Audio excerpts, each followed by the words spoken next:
In this video, I'm going to be showing you how to do short division without a calculator.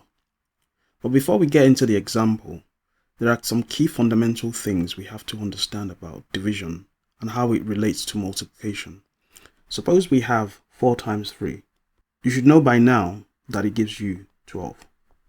It also means that 12 divided by 3 gives me 4, and 12 divided by 4 gives me 3. So there is a relationship between multiplication and division. In this example, we're asked to work out 656 divided by 4 without using a calculator. Whenever we're doing short division, we always start from the left, and then we put the result of each division on the top. If the small number won't go into the bigger number exactly, we carry the remainder across. Let me show you how this practically works. So we start with a bus stop sign. The 656 goes inside the bus stop and the 4 stays outside. So the first thing we have to do is take the 6 starting from the left, and we find out how many 4s goes into 6. 4 divided by 6 is 1, so we write the 1 on the top. But we have a remainder of 2 because 6 take away 4 gives us 2. The 2 we write right before the 5, so we write it in between the 6 and the 5. Next, we do 25 divided by 4. Well, 4 goes into 25 6 times. We write the 6 on the top.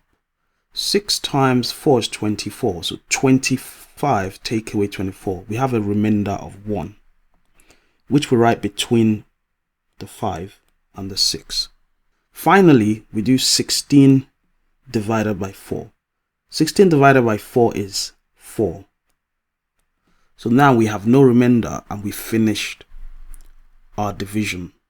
So our answer is 656 divided by 4 gives us 164.